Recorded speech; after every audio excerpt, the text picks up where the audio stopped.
Have you ever looked around and felt that the world is full of people who once had dreams, but now just survive? People who once wanted to change the world, but now just wait for the weekend. You see, what frightens me most is not failure. It's the idea of being average. It's the thought of living a life that doesn't echo beyond my years. Because the truth is, average is safe, but safe is silent, and silence builds no legacy. Discomfort is the birthplace of growth. That line may sound simple, but it holds the secret behind every story of transformation you've ever admired. Think about it. Everything you've ever learned, every skill you've ever mastered, every version of yourself that was stronger, wiser, sharper. It all came from moments that didn't feel easy. Nothing grows in comfort, nothing. The gym hurts before your body gets stronger. The first day at a new job feels confusing before confidence shows up. The first speech trembles before the voice becomes powerful. Discomfort is not your enemy, it's your invitation to evolve. Look around you. The world is filled with people who pray for success, but run from the very process that creates it. They want change without challenge, results without resistance, greatness without growing pains. But life doesn't work like that. The universe never hands you progress on a silver platter. It demands proof. And the proof is your willingness to stay in the fire when others walk away. Think of the seed. It doesn't bloom under the sun immediately. It's buried in darkness, surrounded by dirt, unseen, unnoticed. It breaks open before it grows upward. That breaking is discomfort. That pain is necessary. It's not punishment. It's preparation. You are the same. Sometimes life buries you not to end you, but to plant you. And while you're down there in that quiet, lonely space, you're forming roots that will one day hold the weight of your growth. Most people stop too early. The moment they feel pain, they retreat. The moment something feels uncertain, they quit.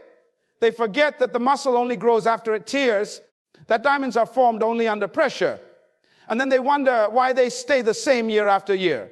If you remove discomfort from your life, you remove development too. Every time you face something uncomfortable, maybe it's a hard conversation, a difficult decision, or an uncertain dream, understand that you're standing at the edge of your next level. Growth never feels good in the moment. It feels confusing, frustrating, even painful. But that's the sign that something inside you is stretching. And stretching always hurts before it strengthens. Think about how a child learns to walk. They fall dozens of times before taking their first step. No one scolds them for falling. They celebrate the attempt. But somewhere along the way, as we grow older, we start to fear the fall. We want perfection before progress. We want guarantees before growth. And that's where we trap ourselves in average. Discomfort doesn't destroy you. It defines you. The strongest people aren't those who had easy lives, but those who refuse to be broken by hard ones. They embraced the tension, the uncertainty, the loneliness, and used it as fuel. You can't become unstoppable if you've never been tested. You can't develop courage if you've never faced fear. And you can't build resilience if everything goes your way. Every great transformation begins with an uncomfortable moment. When you decide to wake up earlier, it's uncomfortable. When you say no to distractions, it's uncomfortable. When you walk away from people who drain your energy, it's uncomfortable. When you speak your truth in a room full of silence, it's uncomfortable. But each of those moments is a small victory, a step away from the old you and toward the person you're meant to become. Think of the butterfly. Before it becomes something beautiful, it's trapped inside a cocoon, struggling to break free. If someone cuts the cocoon to help it, the butterfly dies because it's the struggle that strengthens its wings. The same rule applies to you. The challenges you face aren't blocking your path. They are the path. They are building your wings.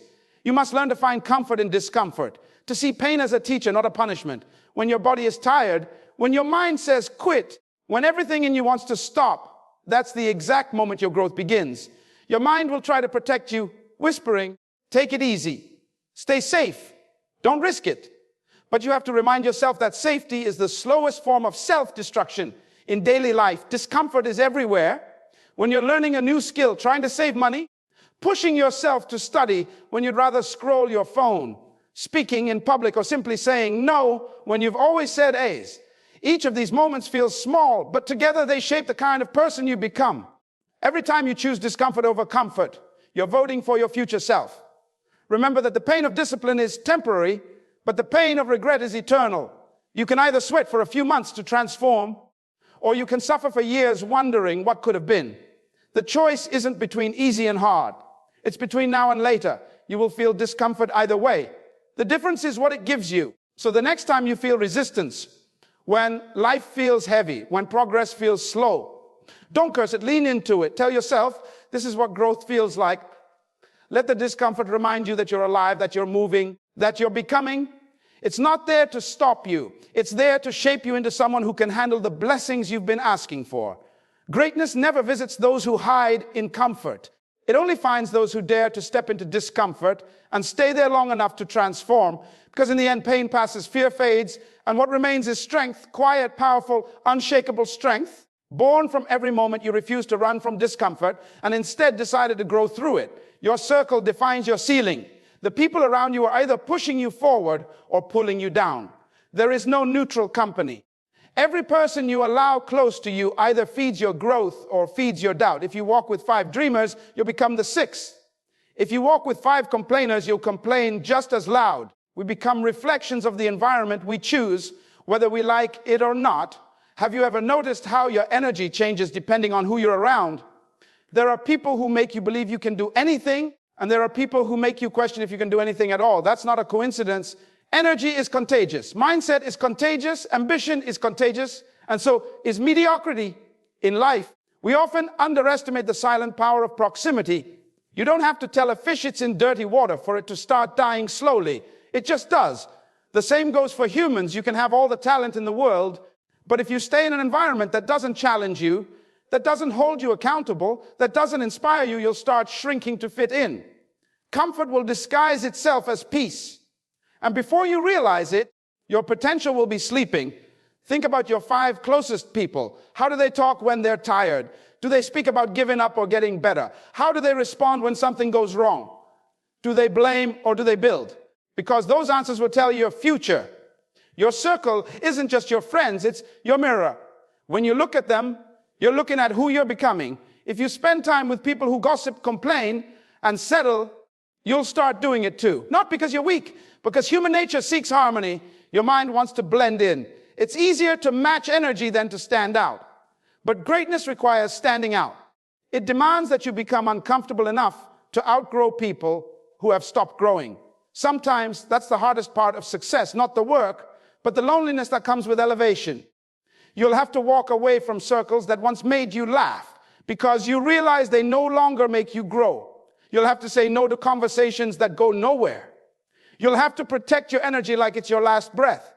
Not because you're better than them, but because you're becoming better than your past self. There's a saying that if you're the smartest person in the room, you're in the wrong room. That's not arrogance, that's awareness. You can't learn if you're surrounded by people who aren't learning. You can't grow if no one around you is stretching. So choose rooms that make you feel small, because those are the rooms that make you rise. Look at the stories of those who've achieved extraordinary things. You'll find one pattern: they built circles of excellence. They surrounded themselves with mentors, doers, believers. They weren't afraid to be the least experienced person in the room. They wanted to absorb, not impress. And that's what transformed them. In daily life, it shows up in simple ways. If you hang around people who sleep late, you'll start sleeping late. If you're around people who read, you'll start reading. If your friends are obsessed with comfort, you'll soon convince yourself that your dream can wait. But if your circle wakes up early, sets goals, takes action, and refuses to settle, you'll start to match that frequency. Success is a vibration, and your circle is your tuning fork. You can't talk about vision to people who are committed to average. They'll call you unrealistic because your dreams remind them of what they gave up on. They'll laugh at your hunger because it makes them uncomfortable with their own laziness. Don't waste energy trying to explain fire to those who've chosen smoke. Some people will never understand your drive because they've never met their own. You have to be brave enough to outgrow people who are comfortable being stuck. Not everyone will understand the version of you that's hungry, focused, disciplined. Some will call you distant. Some will say you've changed. And that's exactly the point. You're supposed to change. You're supposed to evolve. The goal is not to stay the same. The goal is to reach the next level. Guard your circle like your future depends on it. Because it does, the wrong people will drain your purpose quietly. They won't destroy your dream with one big event. They'll slowly water down your ambition with small doses of doubt. They'll say things like, don't work too hard, or you should relax more. And while it sounds harmless, it's feeding your weakness. They'll normalize procrastination, normalize excuses, normalize comfort. And one day you'll wake up and realize you became what you once wanted to escape. You need people who remind you who you are when you forget. People who push you, not pity you. People who challenge your thinking, not comfort your excuses. The right circle won't let you settle. They'll question you when you're lazy. They'll clap for you when you win. And they'll correct you when you're wrong. Because true support isn't about making you feel good. It's about making you become great. Every environment carries a temperature. If your circle is cold, you'll freeze your passion. If it's warm with ambition, you'll ignite. Find those who make your energy rise. Find those who talk about vision, growth, discipline, creation. Sit with people who make you take notes, not people who make you waste hours. So ask yourself daily, who's in my circle and what are they doing to my ceiling? Because if you surround yourself with small thinkers, your ceiling becomes low. But when you surround yourself with visionaries, your ceiling becomes limitless. Your environment is not just where you are, it's who you're becoming. And if you want to touch the sky, you can't stay with those who are comfortable crawling on the ground. Feed your mind before you feed your desires. That single sentence holds the key to why some people rise while others remain stuck. Most people spend their lives feeding their desires, scrolling, chasing entertainment, looking for the next distraction, but very few feed their minds. And the truth is, your life will always follow the diet of your thoughts. If your mind is starving, your purpose will be starving too. Look at how easily people say, I don't have time to read, but somehow they have hours for social media. They say, I can't focus, yet they can binge an entire season of a show in one night. It's not that they don't have time, it's that their desires have taken control of their attention. The mind becomes weak when it's only fed with comfort, and a weak mind can never carry a strong destiny. Every morning when you wake up, you have a choice to feed your desires or feed your mind. Your desires will ask you to stay in bed, to check your phone, to avoid effort. Your mind, however, whispers there's more to learn, more to grow, more to become. And whichever voice you choose to listen to will decide your future. Think about the difference between junk food and nutrition. Junk food tastes good for a moment, but leaves you heavy, tired, and wanting more. It never truly satisfies. That's what happens when you feed only your desires. Temporary pleasure, long-term emptiness. But when you feed your mind through learning, reading, reflecting, you may not feel an instant high, but you build strength, clarity, and confidence that lasts.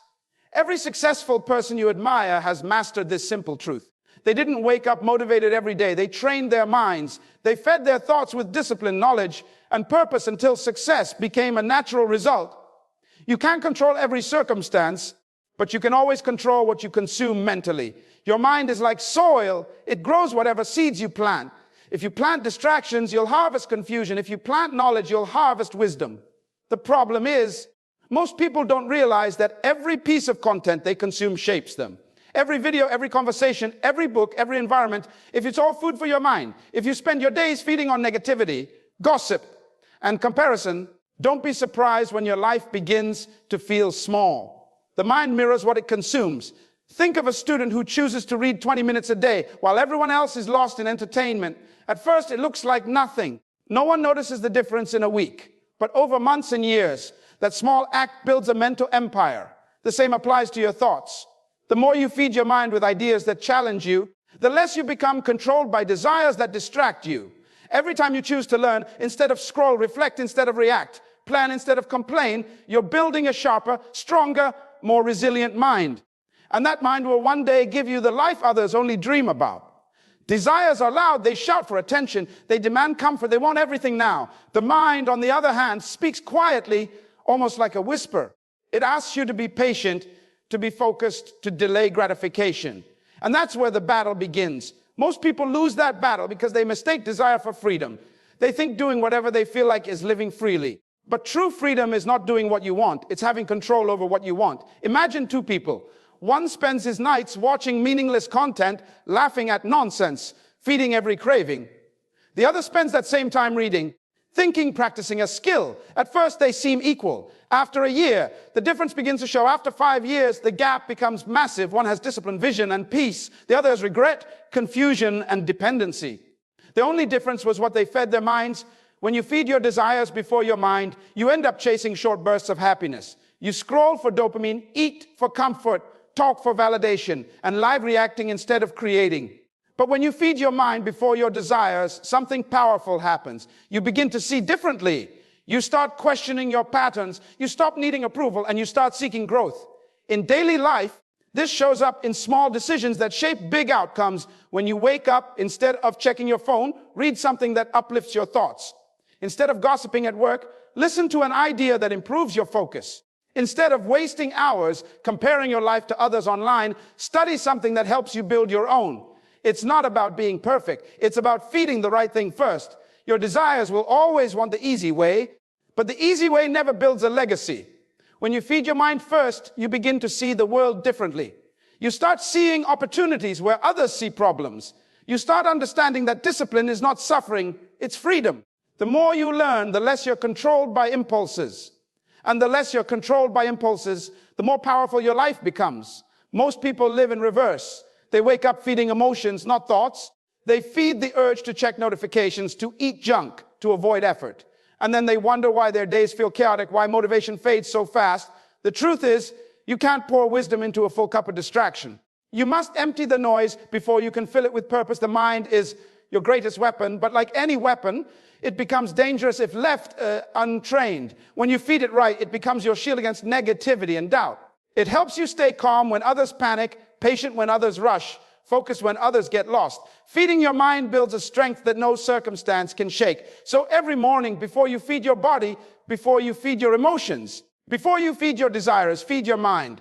Feed it with ideas that challenge you, with words that empower you, with silence that centers you. What you feed first determines what grows first.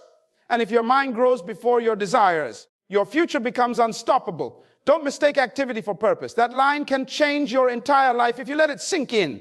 Because in today's world, everyone looks busy, everyone seems to be running, everyone says they're grinding, hustling, moving, but very few are moving in the right direction. People confuse motion with meaning. They think just because they're doing something, they're becoming something. But the truth is, not all movement is progress. A rocking chair moves all day but goes nowhere. We live in an age where activity is celebrated more than achievement. People love saying, I'm busy. They wear it like a badge of honor. But being busy doesn't always mean being productive. Sometimes being busy is just a way to avoid facing what truly matters. It's easy to fill your schedule with noise to escape the silence that would force you to face your lack of direction. Think about it. You can spend hours replying to emails, attending meetings, scrolling, multitasking, and still be no closer to your dream than you were yesterday. And then you wonder why you feel tired but unfulfilled, drained but not satisfied. It's because your energy is being spent, not invested. Energy spent on activity fades. Energy invested in purpose multiplies. Purpose gives meaning to every action. When you have a clear sense of why you're doing something, even the smallest task feels powerful. But when your actions lack purpose, even the busiest day feels empty. It's like running on a treadmill. You're sweating, you're exhausted, but you're still in the same spot. That's how most people live. Busy but stuck. Look at people around you. Everyone's chasing something: money, validation, comfort, attention. But very few stop to ask, why am I doing this? Purpose begins when you start questioning your direction. It's not about how fast you're going, it's about where you're heading, because speed without direction only takes you away from your destination faster. Daily life gives you examples of this everywhere. A student can study all night, fill pages of notes, and still fail because they never understood the concept. They worked hard but without focus. An employee can attend every meeting, send countless emails, and still add no value because they were busy with motion, not meaning. A person can go to the gym every day but see no change because their form is wrong, their routine is scattered, their effort is misplaced. Effort without direction is just exhaustion. You see, purpose acts like a compass. It doesn't always tell you how fast to move, but it keeps you from getting lost. Most people don't lack energy, they lack clarity. They don't need to do more, they need to do what matters. And that's the hardest part, because doing what matters often means doing less of what's popular. Sometimes you have to pause to progress. You have to stop and ask yourself, is what I'm doing today taking me closer to who I want to become? And if the answer is no, then you're not progressing, you're just pretending. Pretending to grow, pretending to achieve, pretending to move forward. And that pretense kills more dreams than failure ever will. Society glorifies movement. We reward speed more than accuracy. But purpose doesn't care about how fast you go. It cares about how true you stay. A person walking slowly toward their purpose is farther ahead than someone sprinting in the wrong direction. Think about a man digging for water. If he digs 1 foot in 10 different places, he'll stay thirsty. But if he digs 10 feet in one place, he'll find what he's looking for. That's the power of focus. That's the difference between activity and purpose. Activity spreads you thin. Purpose grounds you deep. In your daily routine, notice how often you do things just to feel productive. You check your phone, you respond to messages, you clean your workspace again, you watch a motivational video, and for a few moments, you feel like you've achieved something. But deep down, you know you haven't moved closer to your goal. You've just fed your ego with the illusion of progress. The mind loves that illusion. It feels safe, it feels busy, but it's empty. True purpose demands stillness before action. It demands thought before movement. It demands that you align your actions with your values. Because when your actions and your values don't match, no amount of activity will bring peace. The most restless people are not those who do nothing, but those who do everything that doesn't matter. You have to be honest with yourself. Are you chasing results or running from reality? Are you building your dream or just keeping yourself occupied so you don't feel lost? Sometimes the bravest thing you can do is stop, reflect, and realign. Because if you don't, you'll spend years running fast in circles, only to realize you never left the starting point. When your purpose is clear, your actions become intentional. You stop saying yes to everything. You stop chasing applause and start chasing meaning. You stop comparing your path with others because you finally understand that purpose isn't about being busy. It's about being effective. The most successful people don't do everything. They do the right things. They know that excellence isn't about doing more. It's about doing what matters most again and again. Even when it's not exciting, they trade motion for mastery. They focus their energy like a laser, not a flashlight. So the next time you feel overwhelmed, remember that business is not a badge of honor. It's often a warning sign. It might mean you've lost connection with your purpose. Breathe. Ask yourself what truly matters. Because in the end, nobody will remember how busy you were. They'll remember what difference you made. Activity fills your schedule, but purpose fills your soul. Die empty. Give the world everything you've got. Those words sound simple, but they carry the weight of an entire life's purpose. Most people die full of ideas they never shared, songs they never sang, stories they never told, dreams they never chased, inventions they never built, and love they never gave.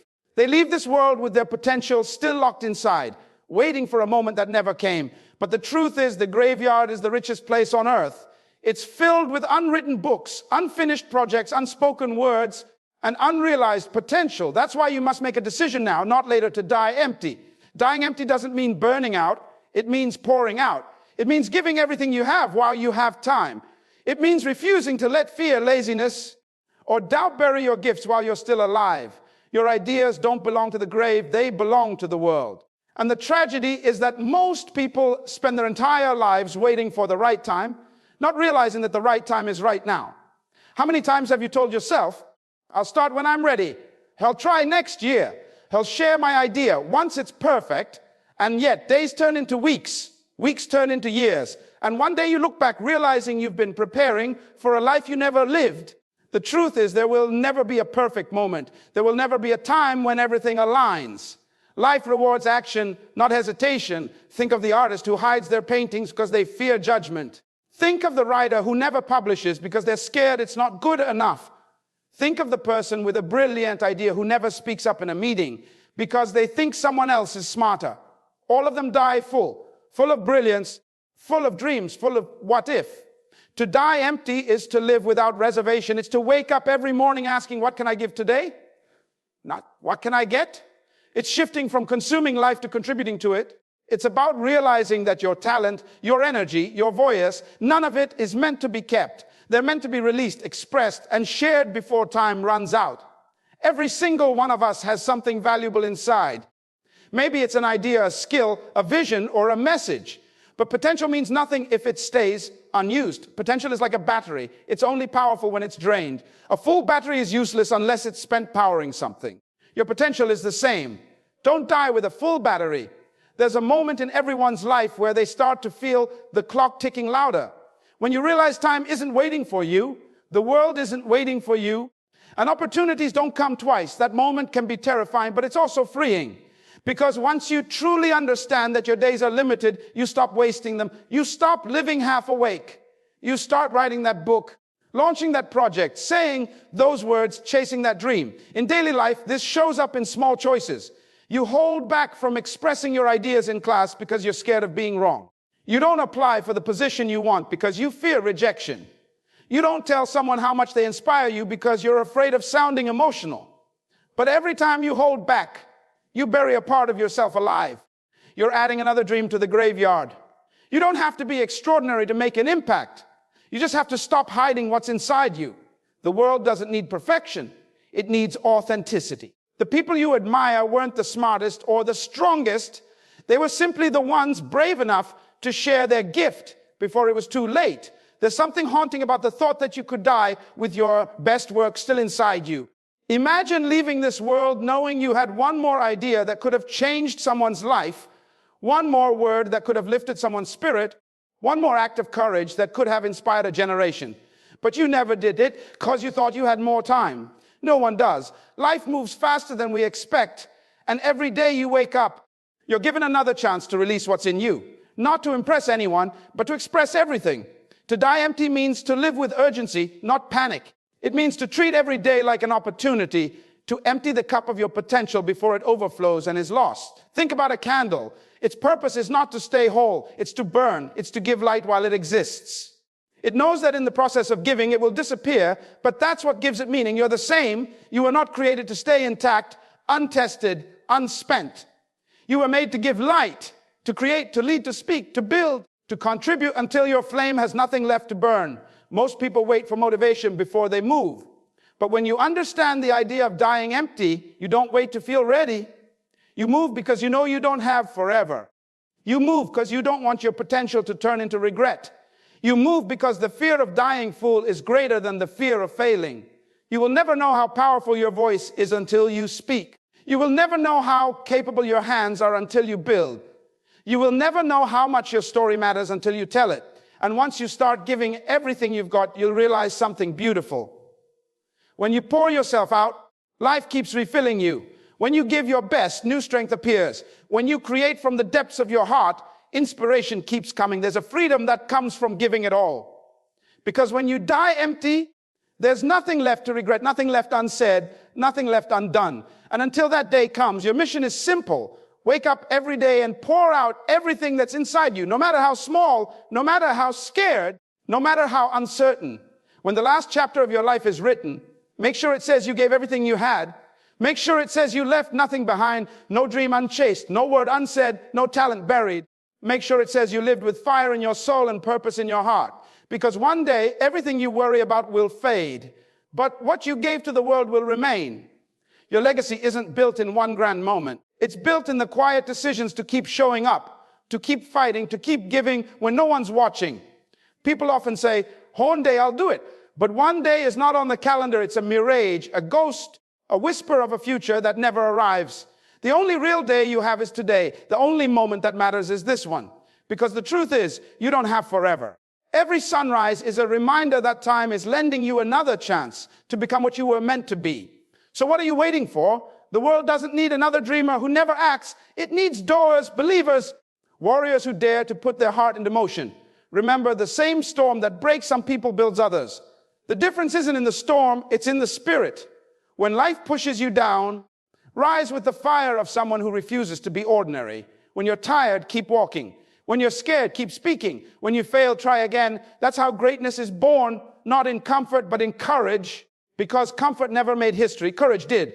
You don't have to be perfect to be powerful. You just have to be real. You just have to show up as yourself and give what you can with what you have. The greatest people in history weren't superhuman. They were simply people who didn't quit. They kept writing when no one read. They kept building when no one believed. They kept moving when no one clapped. And that's what made them unforgettable. Think of the power in a single choice. The choice to act instead of waiting. The choice to speak instead of staying silent. The choice to believe in yourself when doubt screams louder than faith. That's how lives are changed, one brave decision at a time. And when you keep making those choices, something magical happens. The world begins to move with you. Doors open, paths appear, hearts shift. Because the universe responds to those who refuse to stand still. Don't just exist, live. Don't just dream, do. Don't just talk about your purpose. Live it until your breath becomes a message. And when you finally stand at the edge of your life, let there be no whisper of regret. Let your soul smile knowing that you burned brightly, that you poured every ounce of your being into this world. Because the purpose of life isn't to arrive safely at death. It's to skid in sideways, completely spent, saying, I use it all. Your scars will tell your story, not your fears. Every failure will become a line in your song of victory. And one day when someone looks at your life, they'll say, this person didn't just live, they left something behind. Maybe it's a lesson, a word, a song, a smile, a story. Maybe it's hope, but whatever it is, let it be yours. Life is not about having more, it's about becoming more. It's about growing into the person who refused to settle, who refused to play small, who dared to show the world what was inside.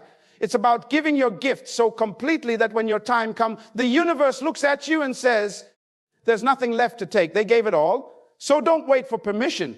Don't wait for signs. The sign is already here. It's your heartbeat. Every beat is a reminder that you're still alive, that there's still something left to do, something left to give, something left to say. Make your life a story worth retelling. Be the reason someone else believes again. Be the proof that impossible is just a word used by people who gave up too soon. The world needs your light. The world needs your voice. The world needs your courage. So step forward with your heart on fire and your spirit unafraid. Give everything you have every single day until the world feels your absence and says, they didn't just live, they changed something. Because that's what it means to die empty. And more importantly, that's what it means to truly live.